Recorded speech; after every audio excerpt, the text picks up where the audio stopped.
everybody, and welcome back to Thanks, It's Vintage with your hosts, Andrew and Lydia. And we are once again at the Kenmore Square Vino Divino location, right by Fenway Park.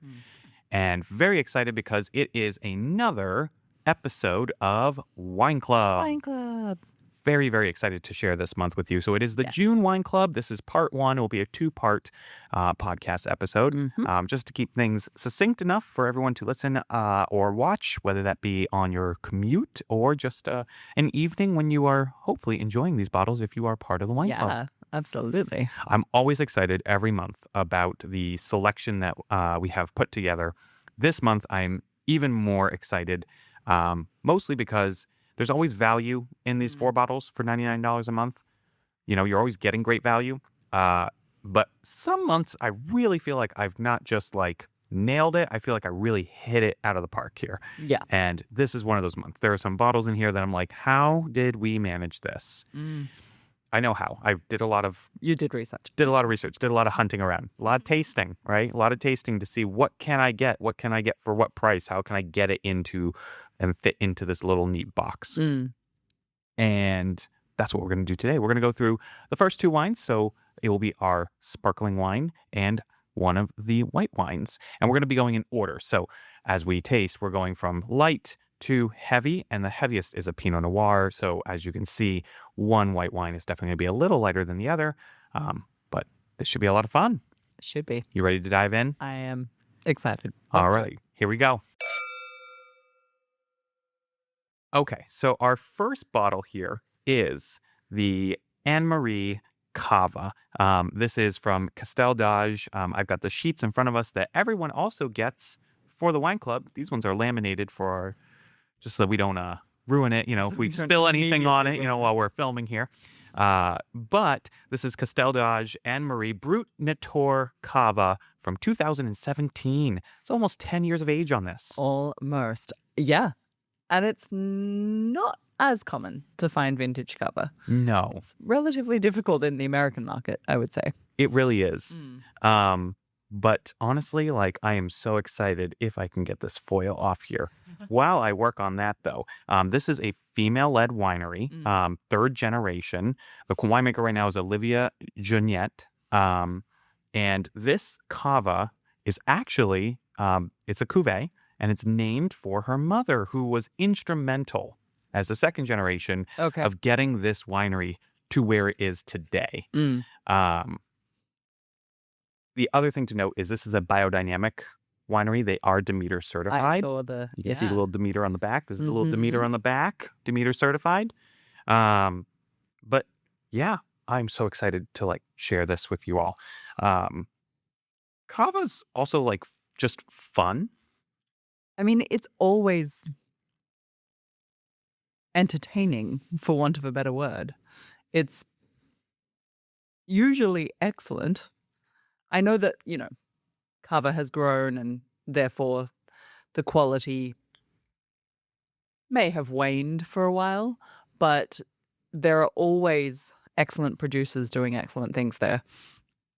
And honestly, yeah, the quality is brilliant for what the American market sees. Yeah. I think also... in terms of affordability to quality ratio. Agreed, 100%. I think this wine also, this particular Cava, helps to do a couple things for people. One, I think it showcases that vintage Cava is a thing, and that Cava can age when it's vintage, right? Non-vintage Cava, you've got a couple of years on the shelf, but that's about it at the most. You know, you really need to consume it right away. Vintage Cava, though, has the ability to age a little longer. It is made in the traditional method. It's made like champagne is made, but we are made with native grapes to the Iberian Peninsula. So this is in the northeast of Spain. Classic blend from Catalonia, Macabeo, Xarel·lo, and Peralada. All 3 of these grapes are the most common grapes used in Cava. They are the staples that are used in Cava. You can use Chardonnay. That is a thing that's allowed. You can use... recently allowed Pinot Noir. Pinot Noir. Very few makers actually use the international grapes. Yeah. They want to maintain the indigenous grapes. Yeah, most are really wanting to like showcase what Spain has to offer. And I'm just excited for everyone to like taste this and be like, oh, that's what happens when a sparkling wine ages. Um, And I can smell it from here. It's I incredible. know. Also, Yeah. look at that color. Yeah, Look look at how deep golden that color Gorgeous. is. And that happens with age. That's exactly what happens here. The other thing you'll note is the bubbles have kind of diminished a lot. Mm. They are very tiny. They are not as prevalent. And that's okay. I want everyone who is consuming a very well-aged bottle of sparkling wine to know that that's okay, and that is common. Yeah. It is not uncommon to see less bubbles. You're still going to get them on the palate. Fewer bubbles. I bet my grammar needs to be corrected on that one. I know we've already said it, but this is bone dry. This is Brut Natur. So this is the absolute driest you get. This means there's literally no sugar, like almost nothing. 0 to like maybe 2. Like sometimes maybe it 2 creeps up. grams a Yeah. liter. That's literally nothing. Mm. Yeah. And yet it smells divine. Absolutely gorgeous. It definitely gives that like apple-y kind of tone to it. The bready brioche. Mm. Mm. So the bubbles are there, but they are gentle. Yeah. Mm. And yeah, wow. The acid is still very vibrant. Acid's gorgeous. But yeah, we're leaning into the baked fruit rather than the fresh fruit. Even the lemon is like cooked peel. Right. Yeah, rather than fresh citrus. But then you get all of that toasty brioche. It's more specific than that. I can't. It is like raw biscuit dough or something. A little bit. Yeah. It's fun. But it's super fun. It's super, super delicious. I have also just been a fan of bubbles forever, and so I always love throwing in bubbles into the wine club whenever I can. Yeah. But I also want it to be something interesting and something special and unique. And that's where this comes in. I mean, this is a 2017 Reserva. Mm. It is their cuvee, meaning it is their top wine. We got it into the wine club, and that's super fun. So good. Super fun. Yeah, 2 of these wines are. So they are also, this is also a state that's in Penedès. Mm-hmm. So that is where in Catalonia they are. They're in the Penedès region. So if anyone has been to Barcelona and traveled around Catalonia, you should know exactly where this is. This is also an area that is actually well known for a lot of bigger Cava producers being. So this is really like the heart of sparkling wine production in Spain is in this area of Penedès. And it is important to note that Dio Cava covers multiple regions. It's not a singular region. Yeah. It used to be produced in the whole of Catalonia, which is a bunch of different DOs. It used to be a much smaller area, but now it's much because more of the popularity. Yeah. It burgeoned. Yeah. But this is yummy. Really, really delightful. It is dry. Like there's no way around that. You feel it's hard to describe because the fruit is there. Like you're getting baked apple. Right. But it's savory. It is. It is. Yeah. Well, I think it's because it still has that citrusy note to it, which is a very common note for Cava that has been made with these grapes that are native to Spain. So Macabeo, Xarel·lo, Parellada. When you use these grapes, you always get this citrusy vibe in Cava. It's just known for it. It's like saying like all Blanc de Blanc champagne has an apple orchard vibe to it. And it's like, yeah, it does. And that's because Chardonnay just wants to give that. Yeah. These grapes love to give that citrusy tone. And it's just exactly what you should expect in every bottle of Cava is that citrus note. But it also has this mineral tone to it as well. And I think those two with the bone dry really like create the textural feeling we're getting on the palate.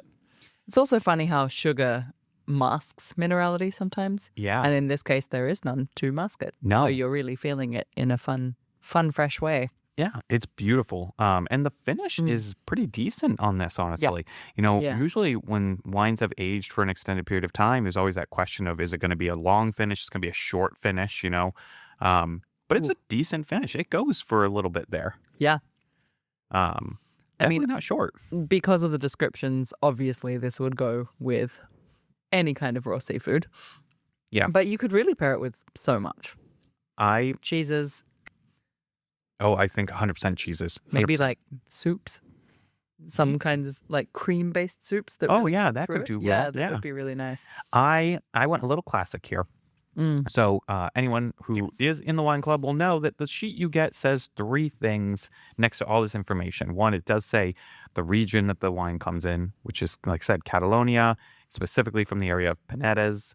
It says the producer, this is Castell, the winemaker, Olivia Jeanette, and then there's about the wine, and then we get these 3 little things on the side that I always love. Who would like this? What kind of wine drinker would like this? Food pairings and mood pairings. Who would like this? I put a Blanc de Blanc champagne drinker. Yeah. If you like Blanc de Blanc sparkling wines of any kind, I think you're going to like this. This is just going to be in that vein, but with some age to it. Food pairing, I put jamon, Iberico jamon. I mean, classic. I love Iberian ham. I absolutely love Iberian ham. So, and I could wholly see this like working perfectly with that. And for mood pairing, I put down listening to Rosalia. Appropriate. Anybody who knows, Rosalia is a Spanish musician. Her music is beautiful. I don't speak Spanish, but I definitely appreciate it. It's gorgeous music. By a lot of different things. Yeah. By the sounds of it, she was a flamenco. Yes. Either dancer or musician. So, one of those two. Yeah. I love flamenco too. Having seen it in Spain, like, good flamenco, by the way. There are the tourist traps. Those exist. I did see one of those shows. But then I saw in the same, actually, that's a fun story. Side note for everyone listening. So my honeymoon was in Spain. This was, of course, back in 2019. And we went to Andalusia. We stayed in Sevilla for the whole week. So we didn't do any of the big A-list cities. First of all, highly recommend it to everybody. It was gorgeous the entire week there. So many things we were able to see, and we were able to travel out from there. We saw Cordoba, we went out to Granada, to see Alhambra, all these beautiful things. Ernest Hemingway was in this area. This is where he was inspired to write, I think, at least one of his books. And he would see flamenco. And so we saw the tourist trap version, which we were set up on for our honeymoon through the agency that put this trip together for us. And we were like, this is not we saw the buses roll up and just like tourists come in and it's a big building. We were like, that's not going to work. This is not good. So then we were like, well, we got to go see an actual authentic flamenco show. Like, it was okay, but I was like, we're missing something here. Then in this tiny little square that was like down these tiny little roads, because this is an old city. So all the roads are like this, like they're thin. Like, some of them you're not driving cars down. We found this little square and we found this building and it said flamenco on it. And then we saw the plaque next to it that said, this is the building that Ernest Hemingway would come to watch flamenco shows. And we went and watched the show there. And that was the best flamenco show I have ever seen, whether it be on TV or in person. And thankfully it was in person, but it was magical. You were like squished in. It was the tiniest little theater. The stage was like this. It was like there was no room for them, right? These tiny little stairs coming onto the stage. Absolutely incredible. Absolutely incredible. So anytime I have wines that remind me of flamenco in any kind of way, brings me right back to my honeymoon, which is great. That's why I love wine, right? Transports you to a place. Puts you. It's all tied in with memory. That's where the Iberico jamon comes into, because I experienced it there in a way I had never experienced it before. It's just like, whoa. So this is fantastic. Are we really beautiful? I think we should move on. Should we move on to the next one? I know we could keep going on about this, but let's move on to our next wine. All right. We are on to wine number 2. And this is the Loscano The Winemaker Torrontes. This is Argentina. This is a grape I think some people are familiar with, but a lot of people are still not familiar with. Yeah. Torrontes is actually a grape native to Argentina. I think it's one of the few native grapes in Argentina that actually is seen by the rest of the world at the level that this one is distributed. There are definitely native grapes that exist in every country that are so small in production that they don't make it out of the country. But I think for Argentina, this is the only native grape that does make it out. And it's a beautiful grape a beautiful wine that comes from this grape, but very misunderstood, honestly. Yeah, I think not that's fair everyone to say. fully understands it, and also it can come in a range of styles. It actually isn't one note, and I think that's where people get tripped up, is they get one version of it that might be, and I know this term has been used for some Torrontes. I've heard it from other professionals in our industry where I'm like, really, you got to give it more of a shot than that. But they're like, oh, it's soapy. And it's just like, yeah, I've had those ones. Sure. I mean, yes. But that's not this one. We tend to use the word soapy when we're talking about a particularly floral wine, and Torrontes can be very floral. Yes. It is a highly aromatic grape. It is high acid. So those two things can go a little overboard, I guess, in depending on how it's made.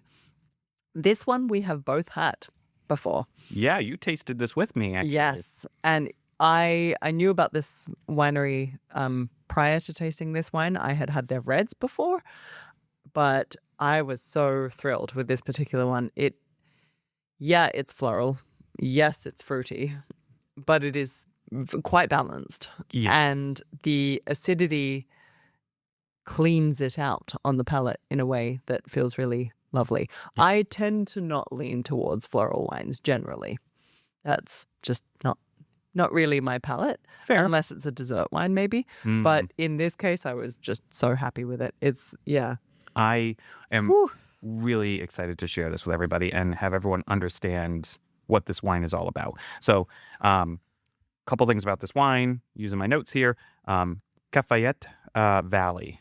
Hope I'm saying that right. Cafayate Valley in Argentina. That is where this wine is produced. This is an high altitude Torrontes. So anytime we talk about high altitude wines, what that means is you're going to get a cooler environment, so you get higher acidity in the wine. That's great for this because we have a white wine where we're going to want it to be like crisp. Also, this is a warm area, warm growing region. So the higher altitude really helps to mitigate the ripening of the grapes where you don't want it to be too alcoholic, right? You don't want too much sugar in the grape and getting too much of, a high alcohol content in your fermentation. And also it tends to make the already high aroma too much. Yes. It like amplifies that if it's kind of low warm territory. Right. And they've gone up the mountain for a reason. Yeah. They make much more excellent wines that way. So the producer is Loscano Vineyards, and the winemaker is Valeria Antolin. Funny enough, I didn't realize I had picked two female winemakers, and for part two, we'll see why it's funny in terms of the other two that I had picked. But like incredible wines. I did not look into Valeria Antolin too much, but I have a feeling because, and if we're going to talk about Argentina, we should at least mention this. There is a big player in Argentina. And that is Catena, Catena Zapata. The Catena family of wines. Yes. Laura Catena is the current head of the operations of everything there. She is incredible. She's incredible. She is an actual doctor. Yes. She's an MD, and she is taking on her family's legacy of running this vineyard. Her father really transformed the landscape in Argentina for wines. But it's been generational at this point. At this point, it's generational. And they had many people making serious impact on the wine scene. Yeah. She is also, and this is just something that really should be understood, she is such a big proponent of Argentinian wines and Argentinian wines of quality. Yes. That is something that has been a struggle. A lot of the world has seen cheap, inexpensive, not great, bargain bin Malbec out of Argentina. Yeah. And so it got this bad rep. They are not doing that. And she's also been instrumental they have an actual institution that they have built at Catena to help other winemakers in Argentina learn the winemaker trade, to learn how to be a winemaker, to learn how to actually farm the land. It's a whole thing. They do a ton of research on the soils. Do so much research. Yeah, there is a whole institution kind of stuff. Yeah, and they share all of this. So I have a feeling that Valeria Antolin, I didn't do my homework on this one. I should have, but I have a feeling that she somehow has been part of the Catena world. Okay. Most of the winemakers there have been, and that's what's beautiful about Argentina is they have all somehow connected to the Catena world, and then they go off and do their own thing. Okay. So I have a feeling that she may have, because Loscano Vineyards is not a small property, but it has definitely, it's one of those properties, most properties in, or most vineyards in Argentina have benefited from the Catena family in one way or another, through their research, through their sharing of knowledge. But a little bit more about this wine is this is going to be a really expressive grape, like we said. It's going to be floral. It's going to be fruity, and not fruity in a sweet tone kind of way. It's It just, will smell sweet. Yeah. It will smell very lush and passion fruity and Very super perfumey. fun, very perfumey, but it will not taste that way. Yeah. If you are a Gewürztraminer drinker, this is a wine for you. This is a wine for you. Gewürztraminer also high aroma. This one, I mean, you'd be hard pressed to confuse Torrontes with anything else. It's so distinctive on the nose. It really is. You know what's Yeah. funny? Torrontes is one of those grapes that you are quizzed on in the blind tasting exam for certified sommelier. Okay, yeah. I wonder if anyone actually gets it. I really do, because I have not seen it yet. I'm See, wondering. on the nose, you could confuse it for something else, maybe. Yeah. But as soon as you taste it, Oh, like it just can't be the other no. intensely high aromatic grapes. It is beautiful, though. This is definitely high acid, but it's got a nice roundness to it as well. So the acid isn't like searing. Yeah, I do wonder if there was. What do you remember what they said about this wine? I can't. I know that this wine has, it's either gone through a touch of mallow, which I don't think this has. I don't get any indication of that, but I do think it does see a little bit of neutral barrel. Yeah, And I think that is what helps with the rounding out here. Because whenever we throw a wine into a neutral barrel, it doesn't give flavor, but it does give body.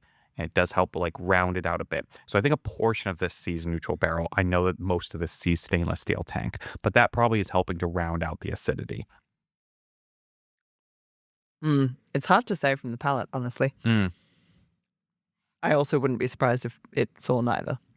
Yeah. But the acid is softer than expected. This is beautiful. This is a gorgeous It's wine. really gorgeous. It's like 80 degrees out today, and this is what you want to be drinking on a day like today. Peachy, lychee, Yeah. or lychee, as some people say in this country, which always Lychee, cracks me up. lychee. But then on the palate, it's so clean. It's so crisp and just It's dry. the minerality takes you all the way to the back of the palate. Yep. It's just really, dry and fresh. It's a gorgeous wine. I think that Torrontes is a grape that more people should explore. And you know, the beauty of Torrontes is it's inexpensive. It's not, and I'm going to use my wording on price points very particularly. Cheap, I will say cheap when I mean that the quality of what's in the bottle is also cheap. So it's not just the wine is cheap, it's cheap. This is an inexpensive wine, but the quality of it Is great. high. Yeah. It's a high quality wine. Torrontes is not meant to be anything more than what it is. It's not meant to be. It's not one of those grapes where it's like it has that range where it can be a simple table wine all the way up to something that's complex and, ageable and like whole 9 yards. As you can see, screw cap on the bottle, right? Not meant to be aged. At least this one. I know we did talk about screw caps and some are ageable. These two screw caps for the wine club here, these are not meant to be aged. But Torrontes is not trying to be anything more than a really delicious, expressive, like tasty wine. Yeah. And I've actually just noticed the alcohol. It is a lot higher than I expected. 13.9%. We are This almost is the highest. 14%. This is the highest. This is the highest. That's crazy. It is crazy. But it also speaks doesn't feel to it. where it comes from, right? Like Yes. this is It sees a lot of sunlight. Yeah. But no, it does not taste like it's a high alcohol wine. It's sneaky. It's going to sneak up on you.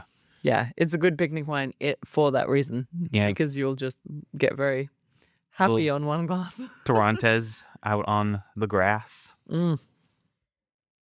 Gorgeous. Like I can't stop smelling it. The nose is just absolutely Yeah, the delicious. nose is gorgeous. Yeah. I think also that's potentially why some people get really off-put by this grape, is that it smells so different to how it tastes. Yes. And that can be jarring if can be. you're expecting the nose. Yeah. But it is, vibrant and fresh on the palate in a way that you can't smell. And for that reason, I actually really love it. Because I think if it did taste how it smelled, it would be too much for me. Mm. And that's just my palate. But yeah, This is why I love that so lovely. wine, and this is in so many fashions, right? This is where I love that this phrase works perfectly. Can't judge a book by its cover. Can't judge a bottle by its wine label. Mm-hmm. Sometimes you can. Even though you Asterisk. can. Yeah. But sometimes you can't. Sometimes you can't. And can't judge a wine by how it smells versus how it tastes. There are a lot of wines where that disconnect is there, and it's not in a bad, it's in a great way, honestly. No, it adds. Yeah. And then sometimes it's in the opposite, where it's like the nose is phenomenal, and then you're like, why is there nothing on the palate? But in this case, these two work. This is great. Yeah. This is beautiful. Beautiful. I am so excited for everybody to enjoy this. This is your picnic wine for the month. Oh, yeah. I mean, this is too, honestly. Both of these are your picnic wines. But the first has a little bit more going on where you might want to be pairing it with food and Right. all that kind of stuff. Second one, it could disappear It could. It could. without you realizing And quickly. while you're sitting in the grass under a tree reading. Yeah. To close this one out, I was going to say this is, like I said at the very beginning, this is a wine that is great for anyone who's a Gewürztraminer drinker, but also food pairings. I put down spicy mango Spicy ceviche. mango. You leave. Yeah, I like that. Spicy mango Perfect. ceviche. Yeah. And for mood pairings, put listening to Florence and the Machine. I kind of get it. Yeah, I mean, For some she's got a reason- range. she does. For some reason, I associate her with like dark rooms, not sunlight. I know, and that's the thing. She's got this, well, and see, that's why I put that, because people associate Torrontes with low quality or soapy or all this stuff, and it's like, it's a lot more than all that, actually. And I think this wine showcases that it is I see. more than what people's perception of it is. It is not low quality. It is not soapy.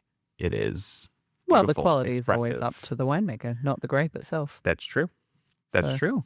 mm. In this case, Valeria Good is winemaker. a great winemaker, and she's Yeah. killing it on this one. So, Yeah. well, All right. that is our part one for the June Wine Club.